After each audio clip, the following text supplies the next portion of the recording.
どうも、クビチャンネルです。軽キャンピングカー JP スターハッピーワンが一番苦手な途半車線走ってきます。今回の動画はメーカーさんからするとかなりのマイナスプロモーションになってしまうと思います。しかし軽キャンピングカーに特化したチャンネルだからこそ視聴者様にどうしてもお伝えしたいことがあります。デメリットを理解した上で納得し購入検討してもらいたいという気持ちから今回の動画を公開することにしました。もし今後軽キャンピングカーの使用レビュー動画やキャンピングカーショーに呼ばれなくなっていたら干されたと思ってください。せっかく購入した軽キャンピングカーを手放す方は大きな理由が2つあります。皆さん分かりますか？狭い、遅いです。狭いのは YouTube で見たりキャンピングカーショーで体感できます。走りがなかなか体感できないんですよね。レンタカーの軽キャンピングカーほとんどないんです。あっても他府県で遠かったりします。試乗せずに軽キャンピングカーを購入、そして納車されてから乗ってみると遅すぎて無理ってなったら嫌ですよね。そして遅いと言ってもどこまで許せるのか人それぞれ感覚が違うんですよね。100キロ、80キロ出れば OK という人もいます。加速に時間がかかってもいい、でも他の車に迷惑はかけたくないなど、その遅さを皆さんの許容範囲かどうか今回自分で運転していると仮定して体感してもらいたいです。走る道路は今まで自分が軽キャンピングカーで走ってきて一番不得意だと感じた道、途半車線のある高速道路や自動車専用道路、バイパスです。本当はこういった道走らなければいいんです。でもキャンピングカー購入したら旅したいですよね。旅の時無料の自動車専用道路、バイパスってすごく魅力的ですよね。時間は有限なのでやっぱり走れるなら走りたいです。今回は名阪国道を走ってきます。名阪国道、関西の方ならわかると思うんですが、めちゃくちゃ登りきついバイパスです。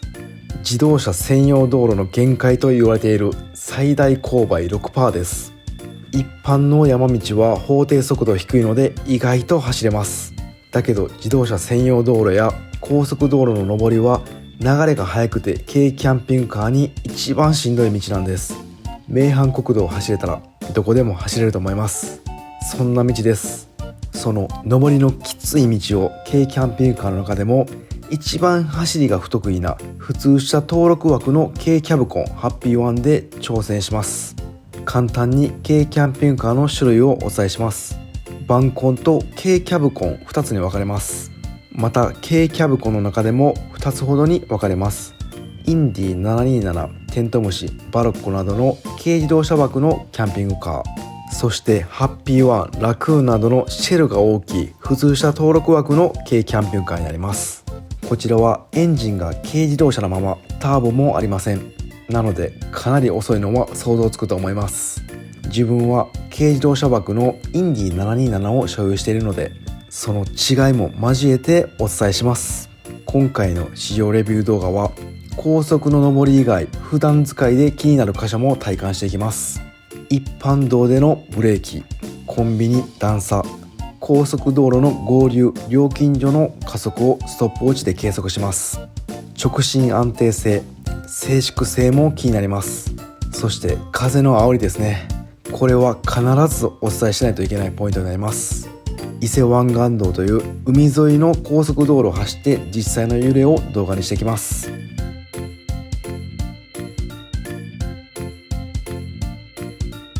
カメラを運転者の一人称視点で設置したので実際に運転している感覚で視聴できると思います。軽キャンピングカー購入後の走りを疑似体験してみてください。今回の動画もフルテロップ字幕入れてます。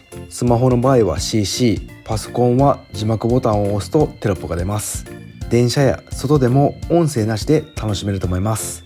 それでは最後までお付き合いよろしくお願いします。車体の状態なんですけど、今回一人乗車で行きます。そして車中泊とか撮影機材ですね乗せてる状態で行きます。水も5リッターぐらい入ってました。今サブバってる状態なんですけど、ずっとエアコンつけて容量を使い切りました。で今メモリ2個ですね、ほぼ空の状態です。こっからどのぐらい充電されるか検証してみます。だいたい 3,4 時間ぐらい走ると思います。それでは出発します。まずはガソリン満タンにして燃費も測ります。じゃあまずはガソリン入れます。はい、じゃあレギュラー満タン入れます。今回はこの差し込んで止まるまで統一したいと思います。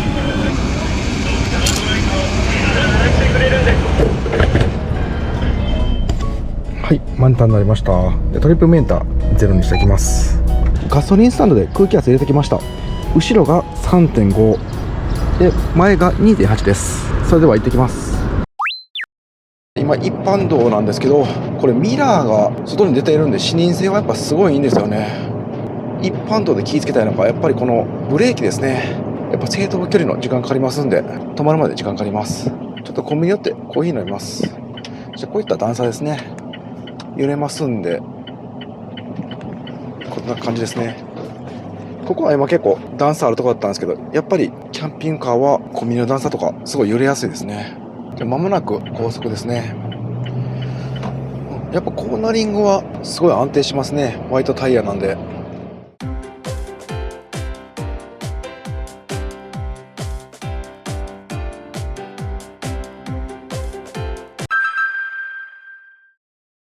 今ちょっと急遽回したんですけど、ちょうど青信号で走っていて、で黄色に変わったんで止まろうとしたんですけど、かなり強くブレーキ踏んだんですけど止まりませんでした。で今こういった状態です。横断歩道の上に止まってます。いや普通車の感覚で言ったら止まれるんですけど、このハッピーワンはやっぱシェルが重いんでかなり制動距離時間かかりました。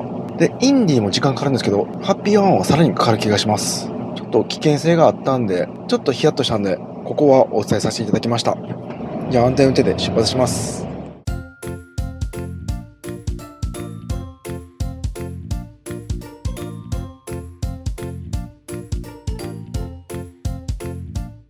高速合流します。今アクセルベタ踏みですね。今40キロです。じゃあ加速します。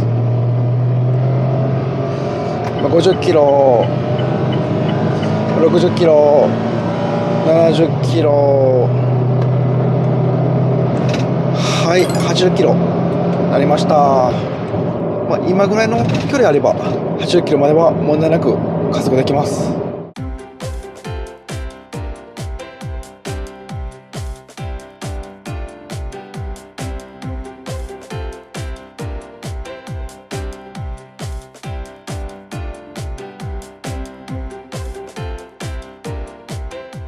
今日なんですけど、風はそんなに強くないですね。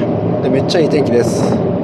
ハッピーワンの直進安定性なんですけど、かなり安定しています。もう全然ハンドルは軽く添えてるだけでまっすぐ走ってくれます。やっぱり車重が結構あるのと、こちらはホワイトタイヤなんでまっすぐ走ってくれます。80キロでの静粛性なんですけど、ある程度やっぱロードノイズとかは入ってくるんですけど、2人で会話する分でしたら全然問題ないと思います。下に静音シートとか貼ったりとか、あとはこのドアの中とかですね、処理していけばかなり静かになると思います。80キロで平坦な道走っているとエンジン音もうるさくないんですけど、少し上りになるとギアが下がるんですね。で下がるとエンジン音がウィーンって聞こえてきます。平坦な道だと問題ないと思います。料金所ですね。西名阪高速はここまでです。せっかくなんで料金所の加速も撮影しておきます。現在、20キロです。で加速します。もうベタ踏みです。はい、今40キロ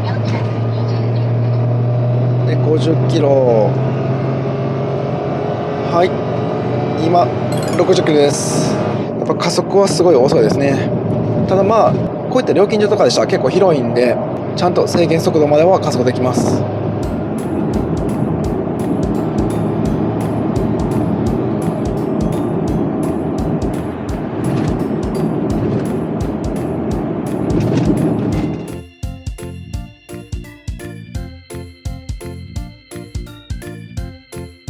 これバイパスなんでもう一般道になりますんで、ここからは制限速度60キロになります。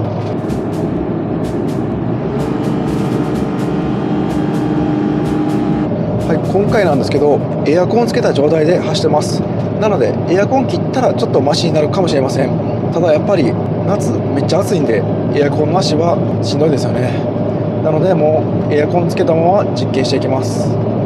じゃあここから上りがきつくなってきます。今現在60キロです。普通に踏んでいったらじわじわと速度が下がってきます。じゃあもうベタ踏みします。今現在ベタ踏みで、ギアが下がりました。で今60キロを少し超えました。だいたい60キロキープですね。今ベタ踏みです。オーバードライブオフにしておきます。これで4速トップギアに入ることがなくなります。でここは途半車線がありますね。途半車線行っときます。途半車線トラック多分これ50キロぐらいなんで追い越します。はい、今ハッピーワンも60キロになりました。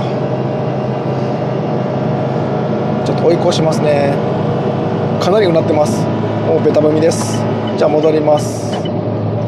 今60キロなんですけど、ここからさらに上りきつくなってきます。今3速ですね、オートマで。で徐々に下がってきますんで、強く踏み込むと今2速になりました。2速でベタ踏みで60キロキープしてます。ここかなり上りきついんですね。ベタ踏みすればなんとか60キロキープしてくれてます。戻ります。ちょっと渋滞気味ですね。今は時速40キロですね。工事で渋滞してますね。で今40キロで、ベタ踏みなんですけど全く加速しません。途半車線入ります。今ベタ踏み状態で50キロですね。で徐々に上がっていってます。今60キロ到達しました。やっぱり一度速度が下がると再加速はかなりしんどいですね。本当にじわじわ加速していく感じになります。途半車線終わりました。でここからは下りになります。いやーやっぱちょっと焦りますね、速度出ないんで。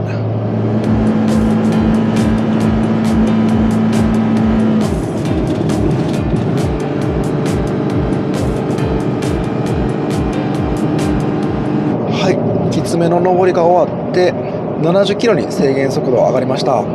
目の前に上りが出てきました。これ次は70キロで上れるか確かめてみます。現在70キロでちょっとオーバードライブオフにします。で3速に入りました。はい、今アクセルの方は半分ぐらいですね。ベタ踏みではありません。ある程度速度乗っていればそのまま走ってくれます。大丈夫ですね。上りのきつい区間終わりました。で結果をまとめると一番きつい坂ですね。そこは60キロなんとか出ました。そして制限速度70キロぐらいの緩やかな上りでしたら問題なく70キロ出ます。きついところはやっぱり60キロがギリギリという感じでした。で今回の検証で自分が一番伝えたかったのが、やっぱりこういったバイパス制限速度で走っていてもやっぱり周りってもっと速いんですよね。もう今制限速度70キロなんですけど、だいたい80キロとか85キロぐらいで流れてます。でさっきの60キロのところもやっぱり75から80ぐらいで流れてますんで、速度差がすごい大きくなるんですね。それを精神的に耐えれる方は大丈夫だと思います。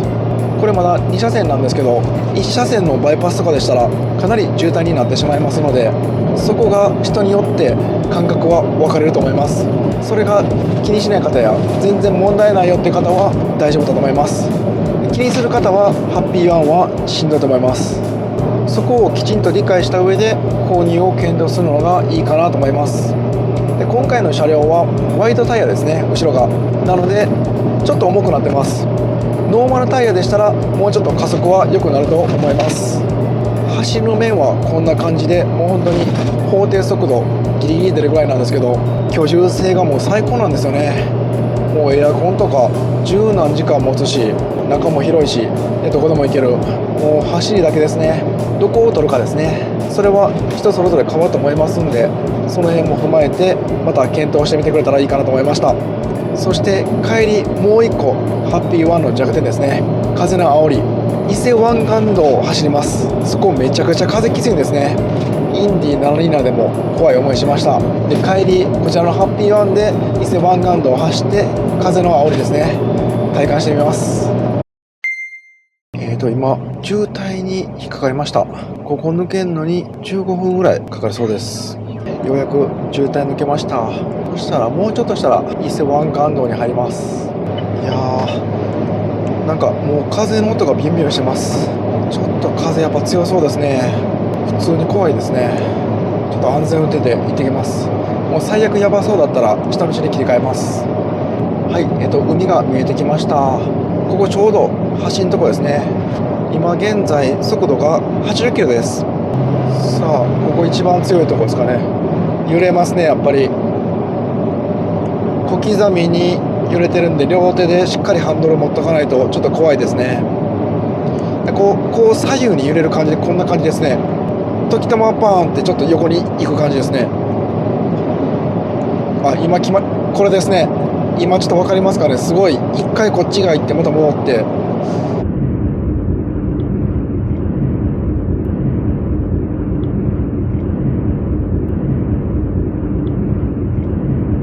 結構怖いですね。ちょっと速度落とします。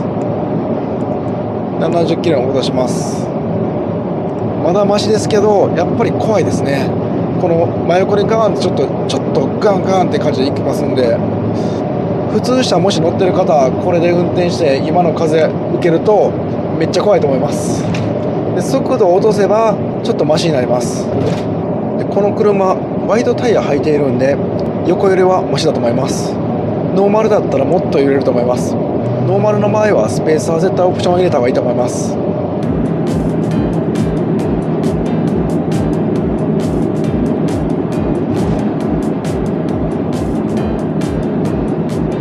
愛知県豊明市到着しました。ガソリン入れます。じゃあレギュラーまた入れます。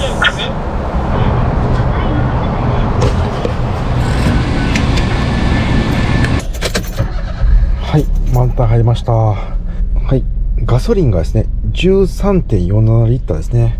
そして走行距離が 164.8 キロです。じゃあリッターあたり割ると 12.2 ですね。だいたい高速バイパスが9割、ほんと1割も満たないぐらいですね。下道は。燃費はこんな感じでした。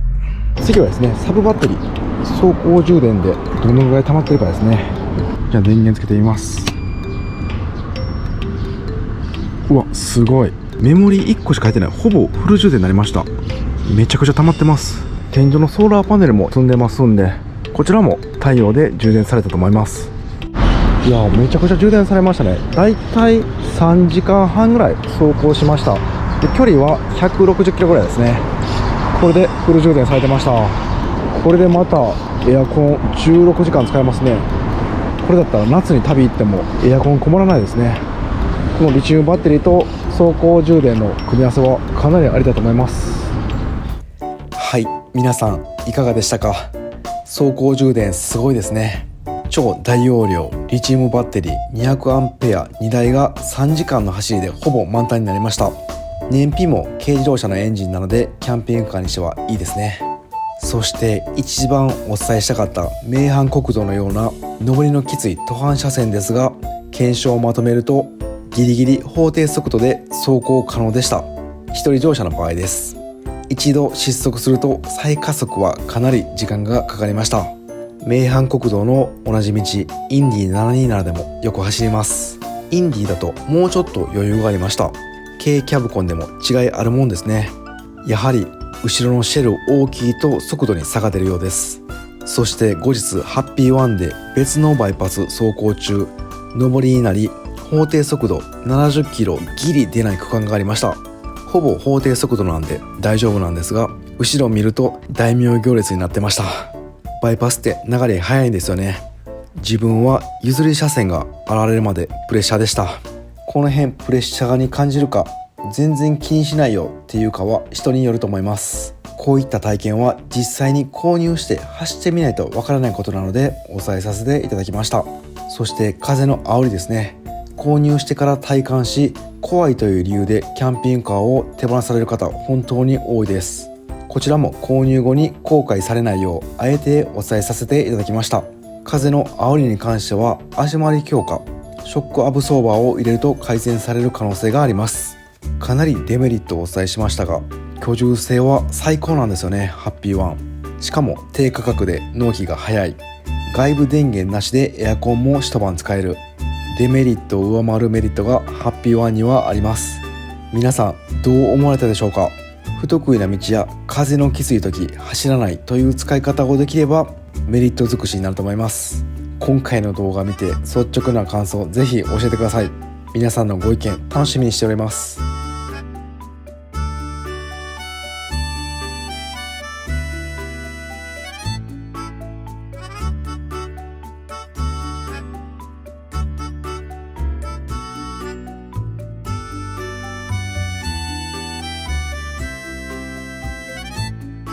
今後は軽キャンピングカーに加えタウンエースベースのキャンピングカーも動画にしていきたいと思ってます。ぜひそちらもチェックよろしくお願いします。最後までご視聴ありがとうございました。